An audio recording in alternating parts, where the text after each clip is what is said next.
Welcome to Russian History Retold,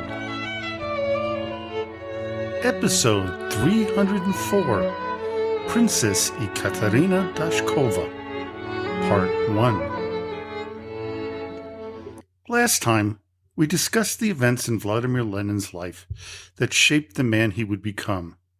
Today, we go further back in time to discuss the life of one of the most remarkable women to ever live, Princess Ekaterina Romanovna Vorontsova Dashkova.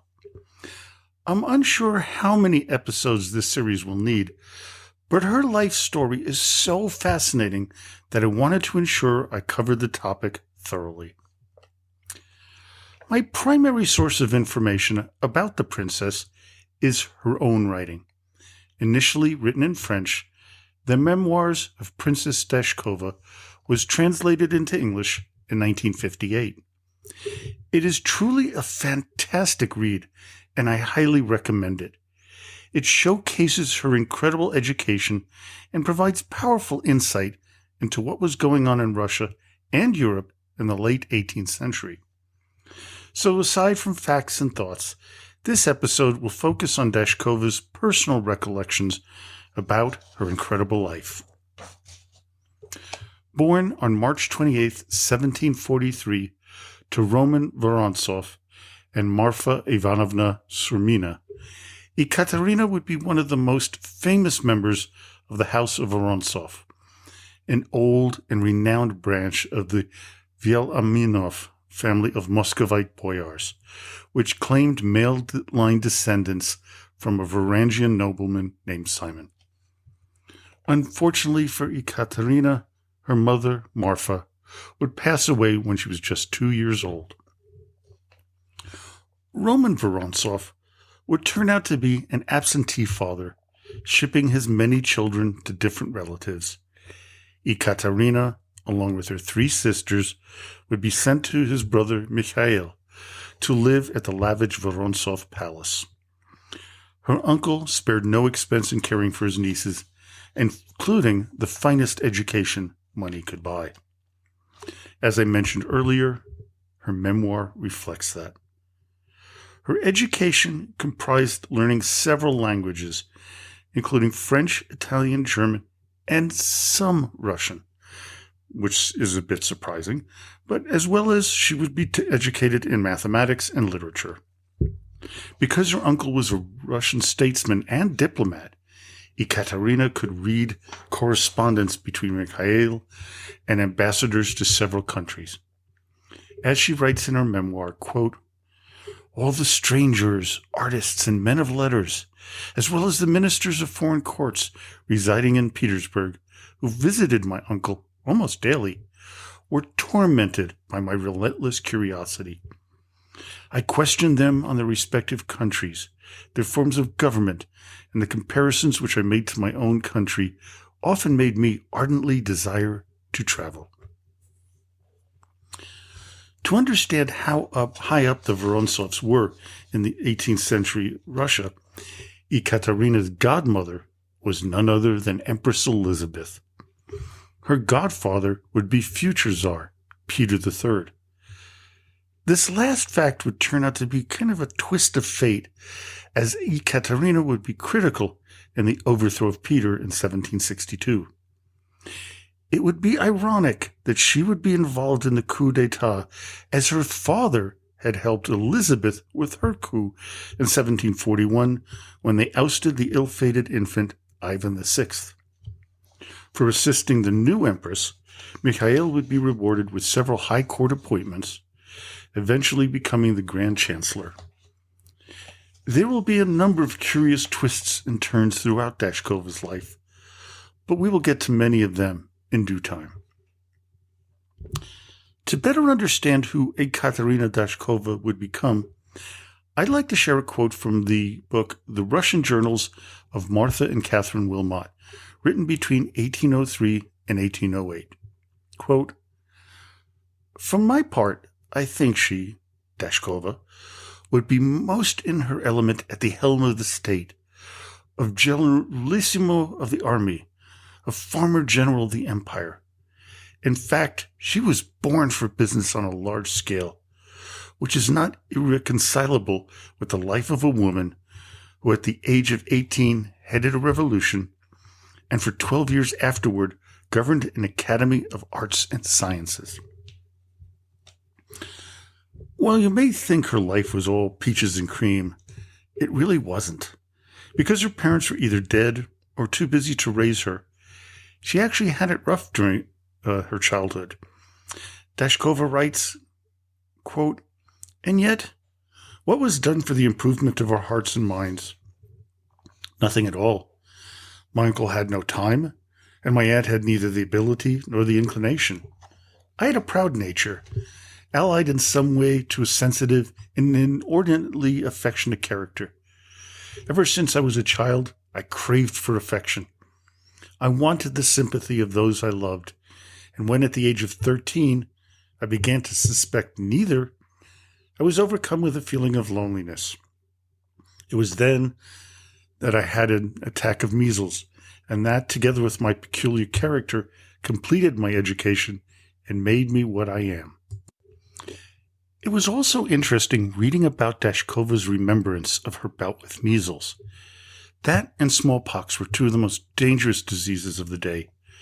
Quote, "An order in council forbade all communication with the court to families whose houses there were causes and cases of skin diseases, such as smallpox or measles, for fear of infecting the Grand Duke, later Emperor Pavel. At first the symptoms of measles, I was, therefore, taken to the country 10 miles from Petersburg, accompanied by a German lady and by a major's wife, as well as by my maids. But this was not enough for my sensitive nature and for my loving heart, for I did not like these two ladies. Neither could it satisfy my ideas of happiness, which demanded the presence round me of affectionate friends and relations." If you remember back a couple of years, in episode 219, I did an interview with author Lucy Ward about her book, The Empress and the English Doctor, in which she described the inoculation of Catherine the Great and her son Paul, known to Dashkova as Pavel, for smallpox. This and measles sent shivers down the spine of many a person back then. Unfortunately for the princess, measles affected her eyesight temporarily, which was incredibly distressing, since her great love at the time was reading. She writes, quote, "I sat in deep dejection all day and brooded over myself and my family, and thus, from being lively, gay, mischievous even, I became serious-minded and studious, spoke little, and even then only when sure of my facts." Dashkova further tells us, quote, "As soon as my illness was over, I threw myself into reading. Bayle, Montesquieu, Voltaire, and Boileau were my favorite authors. I succeeded in proving to myself that time never drags, even if one is alone. And I tried to acquire all the resources that are bestowed by courage, firmness, and inner repose.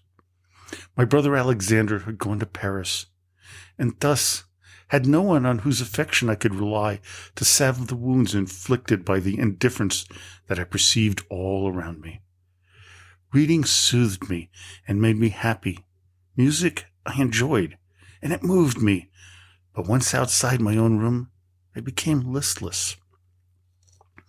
Her voracious reading caused her to lose sleep and made her look ill. This concerned the court, and especially her godmother, Empress Elizabeth, so doctors were called in to assess what was wrong. After examining her, the doctors believed that something was weighing on her mind, and that physically she was fine. Politics, as I alluded to earlier, was something that fascinated young Dashkova. While rummaging through the papers her uncle had collected, she distinctly remembered two fascinating items. In her words, quote, "One was a letter from a Shah of Persia addressed to Catherine I, wife of Peter I, on the occasion of her ascension to the throne. After a few compliments, he wrote more or less as follows. I hope, my beloved sister, that God has not given you a love for strong drink. I, the writer of this letter, have eyes like rubies, a nose like a carbuncle, and cheeks like flaming fire, and am compelled by this unfortunate propensity to pass my days as well as my nights groaning on a bed of pain. The Empress's fairly well-known taste for vodka leads even more point to this letter. Dashkova further shares with us, quote, an embassy to China, I forget under whose reign, to offer congratulations to an emperor on his accession to the Chinese throne. The Russian ambassadors were not received any too well, and came back ill-pleased with their mission. The government, however, deemed it bad policy to take note of the contempt of the Chinese monarch, sent other persons with letters thanking His Chinese Majesty for the flattering reception of its ambassadors and making proposals for a trade agreement. His Chinese Majesty's answer was this: you are very absurd to take pride in our reception for your ambassadors. Do you not know that when we ride on horseback in our streets, there is not a beggar but has a right to even look at us? The next event that Princess Dashkova would write about was one of the most critical moments in her life, the time she would meet Grand Duchess Catherine, the future Catherine II. Quote, the same winter, 1759, the Grand Duke, known afterward under the name of Peter III, and the Grand Duchess, later called, and with truth, Catherine the Great, came to have supper and spend the evening with us. The rather prejudiced description which strangers had given of her of me, and her conviction that I spent almost all of my time studying and reading, earned her my esteem, which subsequently had great effect on the whole of my life, and put me on a pedestal on which I never thought I should find myself. I could argue, perhaps, that there were no other two women at the time, apart from the Grand Duchess and myself, who did any serious reading. We were mutually drawn toward each other, and the charm which she knew how to exert whenever she wanted to win over anyone was too powerful for an artless little girl like myself, who was not even 15, to refuse her the gift of my heart forevermore.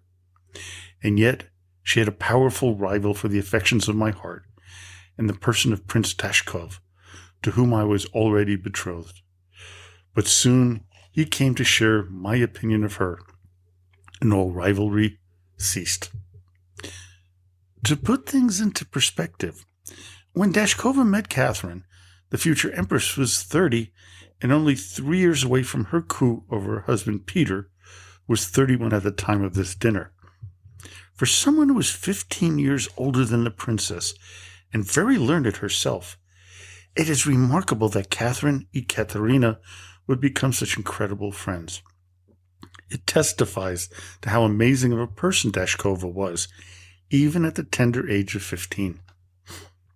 Another highly influential person the princess was to meet in the fateful year of 1759 was her future husband, Prince Dashkov.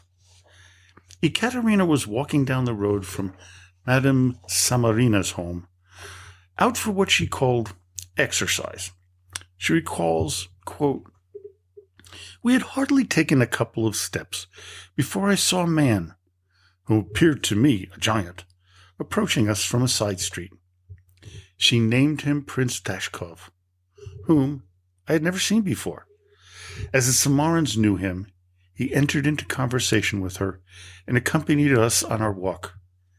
He only occasionally addressed himself to me, and when he did so, it was with a shy politeness which appealed to me. During that period of an era of Russian history, courtship and marriage had specific rules that had to be followed, especially amongst the nobility. Even though the prince was 22 and Ekaterina was a mere 15, their courtship was well underway. Prince Mikhail Ivanovich Dashkov first has to ask permission from Ekaterina's family through a series of elaborate gyrations. As she recalls, quote, my family made no objection, and the princess, his mother, who ardently wished him to do so, was delighted when she knew that he was about to marry, even though he had rejected her choice of a wife. She heartily approved of his own choice and was pleased with the connection he was forming with our family. As soon as the prince felt that nothing but our union could make him happy, and had obtained my permission to speak to my family, he requested Prince Golitsyn, the next time he went to Peterhof, to plead his case with my uncle and my father, asking them, at the same time, to keep it secret until he had had time to make the journey to Moscow to obtain his mother's consent and blessing for our marriage. Very shortly thereafter, Ekaterina's godmother, Empress Elizabeth, gave her blessing for the union. Dashkova was overcome with emotions after the backing of her marriage that, as she puts it, quote, "The Empress tapped me gently on the shoulder, kissed my cheek, and said, 'Compose yourself, my child. Otherwise they may think I've been scolding you.' Never could I forget that scene, which attached me still more to such a kind-hearted sovereign." What surprised me while reading Dashkova's memoirs was a line at the end of chapter 1. Quote, "I spoke Russian badly, and my mother-in-law spoke no other language, which added to my embarrassment. My husband's family consisted mostly of elderly people, and though they showed me great indulgence on account of their love for him, for they wanted him to marry because he was the last Prince Dashkov, I could see I appeared a stranger to them, and they all wished I were more of a Muscovite. I found it somewhat strange that she spoke Russian so poorly, but French actually was the semi-official language of the court of the Russian rulers at the time." The next chapter of Princess Ekaterina Dashkova was giving birth to her children. This was considered the primary responsibility of any wife, regardless of her standing in society. At 16, she would have her first child, Anastasia, and the following year, in 1761, she would give birth to Mikhail, who would unfortunately die a year later. Her third child, Pavel, would be educated at the University of Edinburgh. He would serve on Grigory Potemkin's staff and was elected as a Fellow of the Royal Society on February 8, 1781. In 1761, the prince and princess moved to St. Petersburg. Here, Ekaterina began to become annoyed and threatened by Grand Duke Paul. Paul was a bit jealous of his wife spending so much time with Ekaterina, especially since he was having an affair with her sister, Elizaveta. It was a time when Empress Elizabeth's health kept getting worse and worse. It was logical that Paul knew that he would eventually become Tsar. It was also a time when he was growing frustrated with his wife, Catherine. There was a decided difference between how Catherine treated guests and how Paul did. Paul was viewed as childish, boorish, and at times quite rude. On the other hand, Catherine was, as Dashkova puts it, quote, "What a difference I found in the way in which time was spent with the Grand Duchess. Their wit, good taste, decorum were the order of the day. My husband and I, too, became increasingly attached to that remarkable woman. Remarkable alike for her mind, her wide knowledge, and the boldness and originality of her ideas." One incident that the princess recounted in her memoirs showed the attitude and childishness of Grand Duke Paul. It was at a dinner for 80 people in the palace. One of the ensigns, Mr. Chelishev, was having an affair with Countess Jendrakova, a cousin of Empress Elizabeth.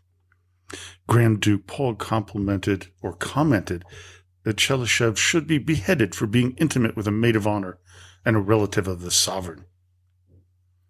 Dashkova remembers the conversation she had with Paul, while the other sycophants nodded in agreement.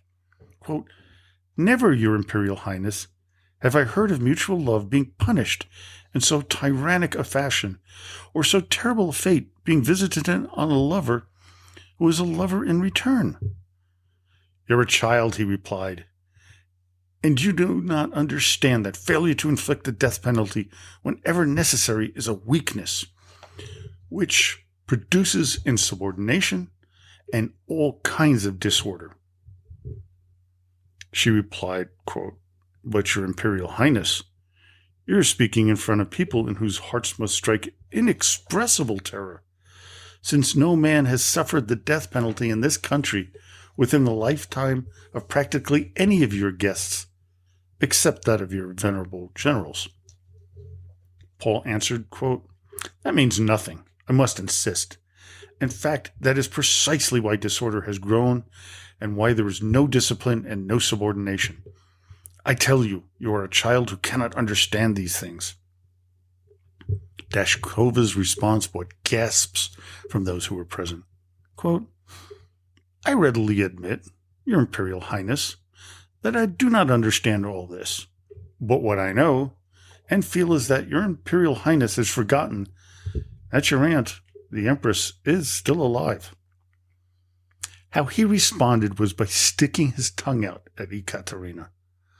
Paul also knew that it was unwise to displease the Empress, and that she had indeed abolished the death penalty. A few months later, with the Empress in failing health and worsening by the day, Dashkova felt the urgent need to visit Catherine late at night, despite feeling quite ill.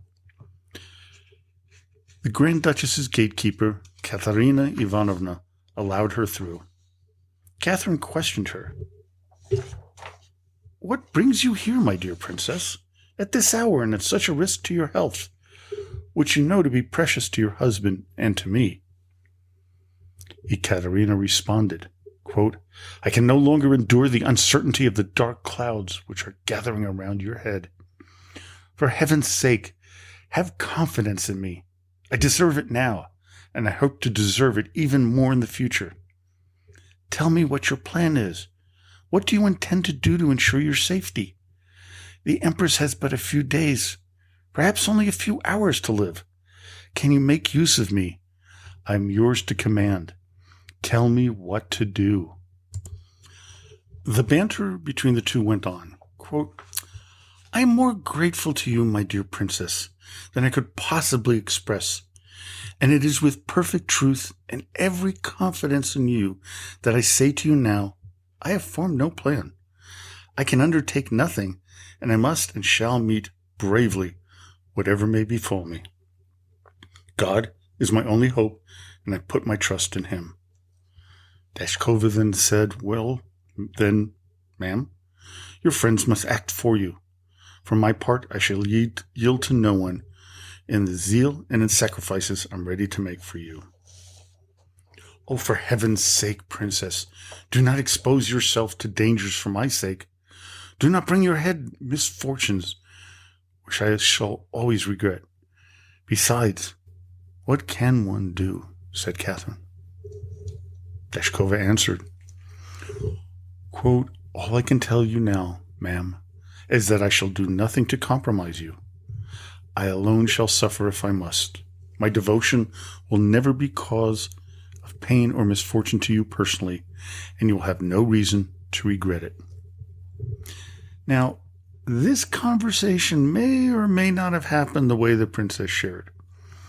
Part of the reason, as you will find out in the next episode, is that Catherine became a bit perturbed with Dashkova years later because she bragged about protecting the Grand Duchess from Paul's wrath. Well, I hope you enjoyed today's episode.